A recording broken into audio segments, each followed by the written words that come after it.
Bonjour et bienvenue, prenez une boisson et installez-vous. Comme je vous l'avais dit rapidement la semaine dernière, dans la dernière vidéo, j'ai perdu une amie la semaine dernière et afin de faire un pas de plus dans mon deuil, j'ai décidé de finir le projet en crochet que j'avais commencé pour elle il y a quelques temps, pour lui apporter tout simplement.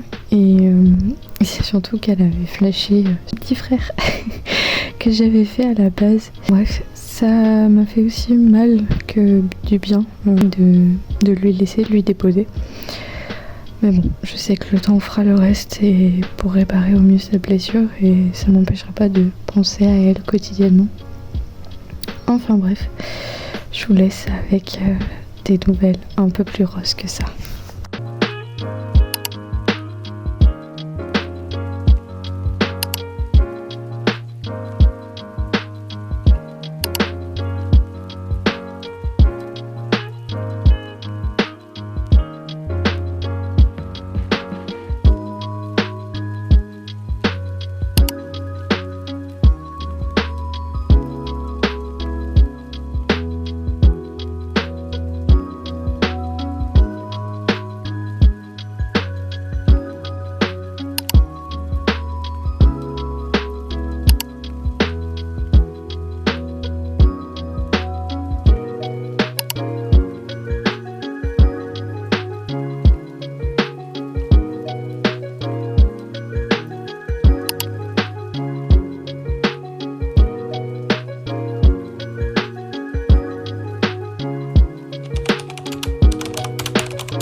Bonjour.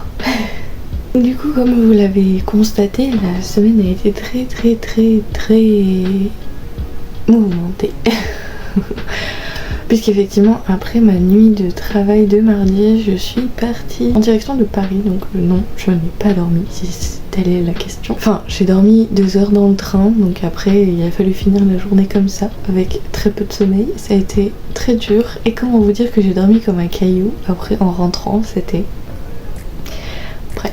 Je suis trop contente parce que je voulais vraiment un jour découvrir le Louvre et enfin j'ai toujours fait que passer. Les fois où j'ai eu la chance d'aller jusqu'au Louvre, j'ai vraiment fait que passer devant, et là me dire que je suis allée dedans, c'est trop bien. En plus j'ai vraiment vu les tableaux que je voulais voir. Après il y a toute une partie sur la Grèce que j'aurais aimé plus approfondir, mais bon, j'en avais déjà passé 1 heure sur le côté Égypte. Il y a tellement d'informations, tu peux pas tout regarder correctement, tout lire, tout, c'est trop. Du coup faudrait presque pouvoir venir faire une aile par une aile. En tout cas j'ai vu les tableaux que je voulais voir, qui sont notamment celui de la Révolution française et celui du Sacre de Napoléon, qui sont historiquement opposés en termes de signification, mais que je trouve magnifiques parce qu'ils sont presque à taille humaine, surtout le Sacre de Napoléon, et ça fait, il y a un truc qui se dégage et waouh. Par curiosité, je suis allée bien sûr voir Mona Lisa. Et peu surprenant parce que je pense que toute personne qui est allée la voir va vous dire la même chose. C'est décevant. Non, mais en fait, ce qui est pénible, c'est que du coup tout le monde se précipite pour la prendre en photo. Parce que pour le coup, pour ce tableau-là, je ne trouve pas ça très utile puisque c'est un tableau tellement connu que tu le trouves sur internet très très facilement et au pire tu peux en profiter avec les produits dérivés. L'intérêt de la prendre en photo, j'ai un peu de mal. En fait le truc c'est que y a tellement de monde que tu la vois pas quoi. Donc j'ai été obligée de me mettre très très très très loin et je la voyais même mieux de très très loin que de m'approcher en fait. Donc je trouvais ça un peu dommage. Mais sinon, j'ai passé un super moment. J'étais sur les rotules à la fin de la journée. Enfin, on n'y est pas resté la journée, mais à la fin de la matinée, j'étais sur les rotules, mais on a bien profité. Je vous ai pas fait de plan après le reste de la journée, parce qu'on a, grosso modo, on s'est promené dans Paris, on a fait le jardin des Tuileries, on allait jusqu'au jardin du Luxembourg. Enfin bref, on a fait les jardins. Effectivement, je suis allée voir une pièce de théâtre. J'ai déjà dû aller voir une pièce de Molière quand j'étais enfant avec l'école. Enfin, j'ai des souvenirs bien sûr, mais ça n'a pas été des trucs qui sont très marquants. Et là, ça change parce que ce n'est pas un classique, c'est un truc qui a été écrit en 2023, je crois. Et franchement, j'étais très très surprise. En plus, ça m'a fait trop bizarre de voir des acteurs que je connais depuis que je suis enfant parce que ils sont passés dans des films, dans des séries que mes parents regardaient. Et c'est vrai que le voir là, enfin j'étais assez loin, mais juste les voir sur la scène, ça faisait trop bizarre. Et franchement, j'ai beaucoup ri. Et très surprise parce que franchement, quand ma mère m'a dit ça te dit d'aller au théâtre, je t'en dis bon allez, pour te faire plaisir. Ma mère adore le théâtre. Enfin, moi aussi j'aime beaucoup le théâtre, mais j'avoue les comédies, enfin que ce soit en film ou en théâtre, c'est un truc que je suis très très frileuse parce que je suis très vite mal à l'aise. Et alors là, pas du tout. J'ai passé un super moment et c'était franchement surprenant et très agréable. Évidemment, en bonne touriste que je suis, j'ai pris des petits goodies au Louvre. Donc j'ai pris, je vous incruste les photos parce que je les ai pas là sur moi. J'ai pris une tasse parce qu'une tasse, enfin. Donc à l'effigie du Louvre. J'ai pris un magnète parce que où qu'on aille, nous prenons un magnète comme ça. Je vais avoir un frigo rempli de magnettes, ça va être trop bien. Donc j'ai pris le magnète du tableau de la Révolution française. Et en marque-page, j'ai pris Mona Lisa et le Sacre de Napoléon. Et j'adore parce qu'au début je l'avais mis dans le salon et je l'avais mis un peu dans le pot à crayon et elle dépassait un petit peu. Et où qu'on soit dans la pièce, on était en mode mais elle nous observe. C'est vrai que la technique de ce tableau est absolument incroyable. En rentrant, ce que j'ai fait, c'est que j'ai tout simplement reset un petit peu ma maison. Vendredi, j'ai à peu près fait pareil. J'ai beaucoup dormi, mais beaucoup dormi aussi. J'ai beaucoup dormi cette nuit aussi. Je dois rattraper un sommeil, je ne sais pas d'où il vient.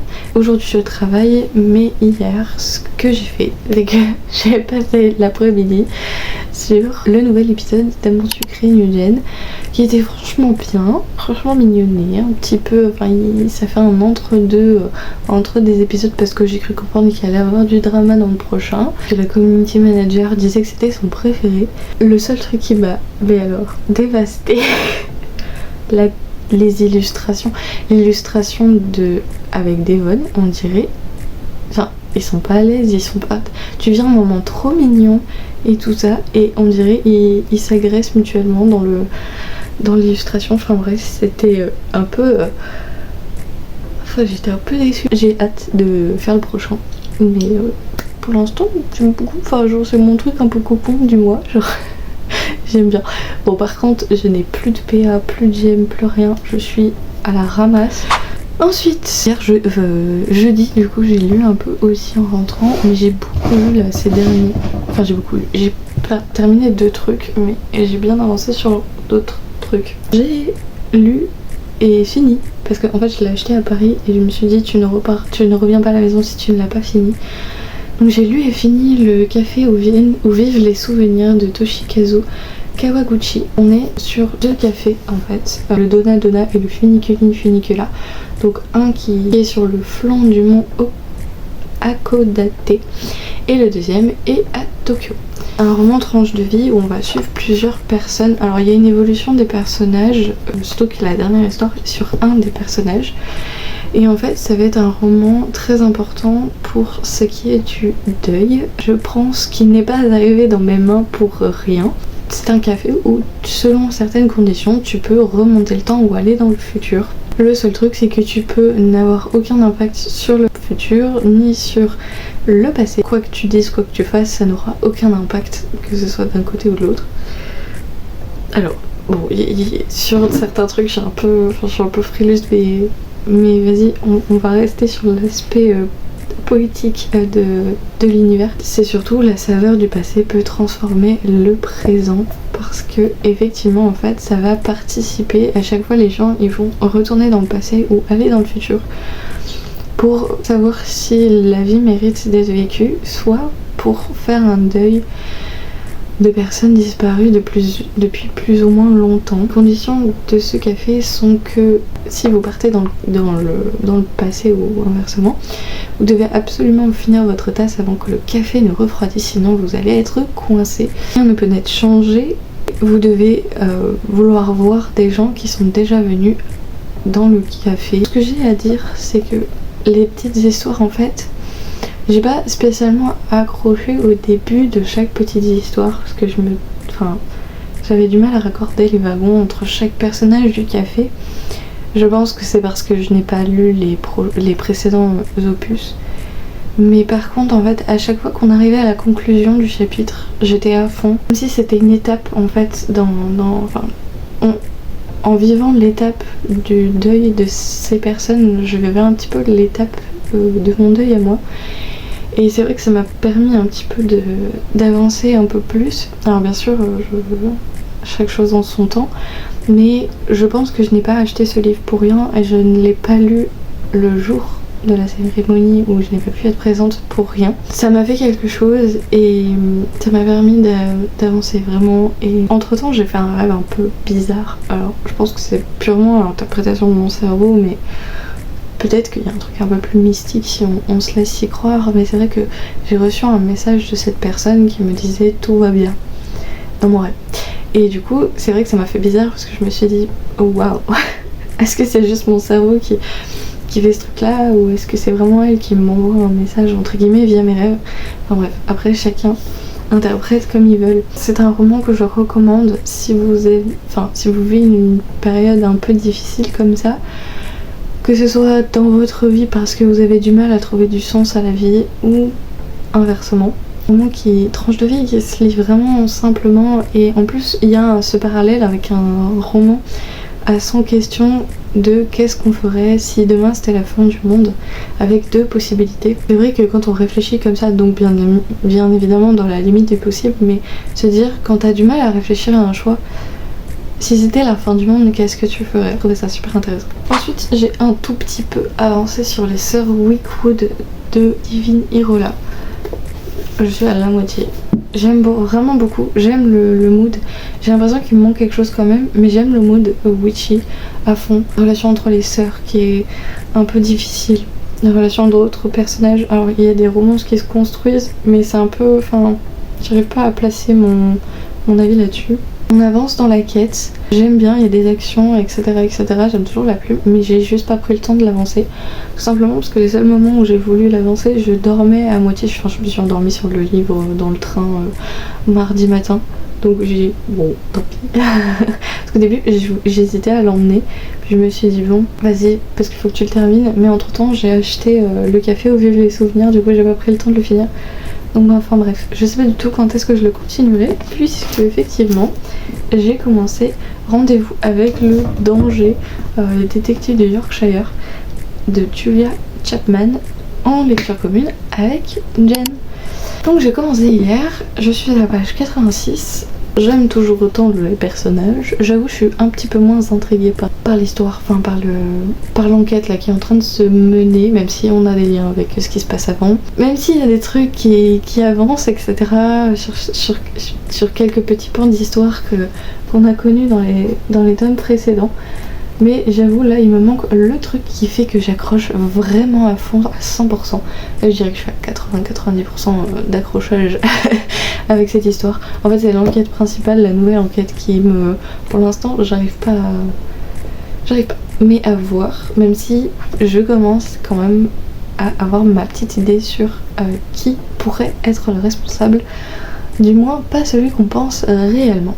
Enfin, pour la journée d'Halloween, je me l'avais réservé.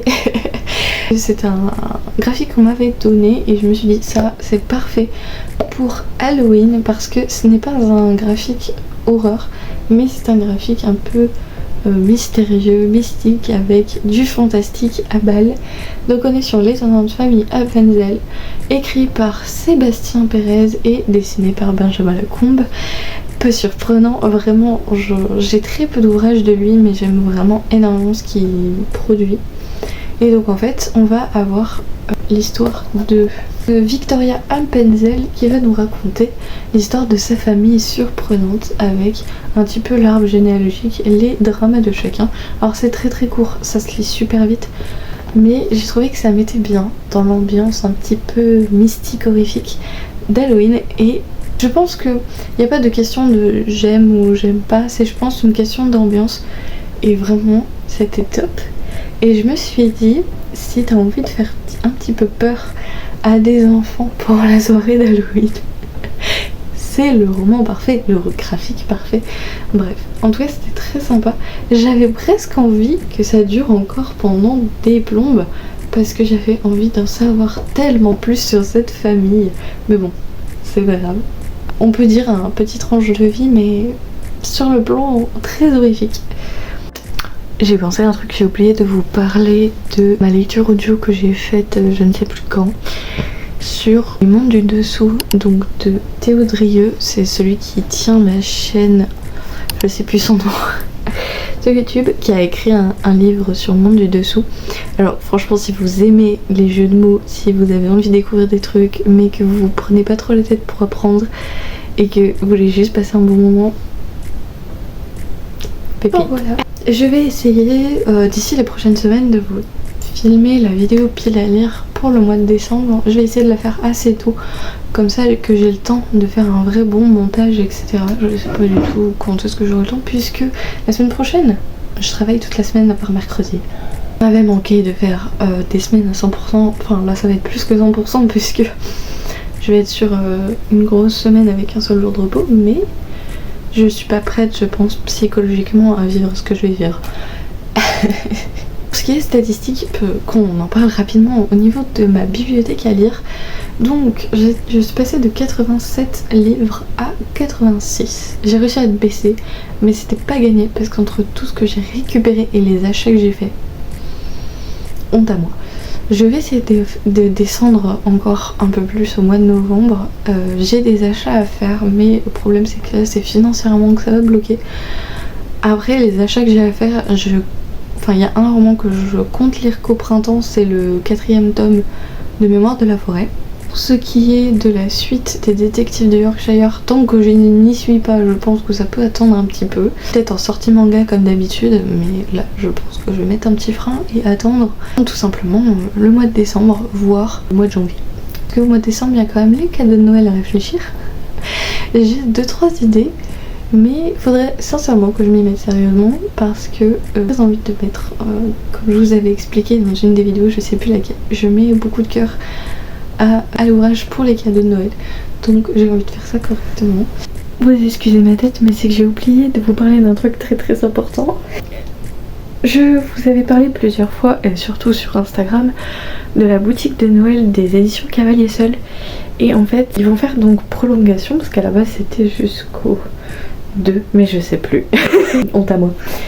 Bref, donc ils vont faire prolongation jusqu'au 8 novembre, à l'exception qu'il n'y aura pas les figurines. Mais par contre, si jamais vous avez envie d'avoir les versions collector ou les versions brochées de chaque ouvrage, ils seront disponibles. Normalement il y aura aussi les marque-pages, etc., qui a été proposé. Je crois qu'il n'y a que les figurines qui vont manquer. Bref, n'hésitez pas à aller jeter un œil en description. Alors je précise que je ne suis toujours pas partenaire, c'est vraiment avec grand plaisir que je partage toutes ces informations parce que j'ai envie qu'ils soient de plus en plus connus et qu'ils méritent vraiment d'avoir de plus en plus de visibilité. Alors certes je n'en ai pas beaucoup et je me dis ça sert toujours au moins pour une personne qui les connaît peut-être pas. Et ça ferait peut-être un super cadeau de Noël pour quelqu'un avec qui vous hésitez. Vous n'avez pas trop d'idées. En tout cas n'hésitez pas à jeter un œil. Voilà. Bon. J'espère que cette courte vidéo a été agréable malgré tout à regarder. Je pense pas que la semaine prochaine j'ai grand chose à vous raconter, mais bon, on verra bien. Je vous souhaite une très bonne journée, une très bonne soirée, peu importe l'heure à laquelle vous regardez cette vidéo. Pour ce qui est de l'emoji de fin de vidéo, n'hésitez pas à mettre un tableau. Voilà. On va essayer de trouver ça, je sais pas si ça existe. Sur ce, j'espère que vous avez passé un bon moment. Je vous fais plein de gros bisous. Je vous dis à la semaine prochaine et surtout, prenez soin de vous.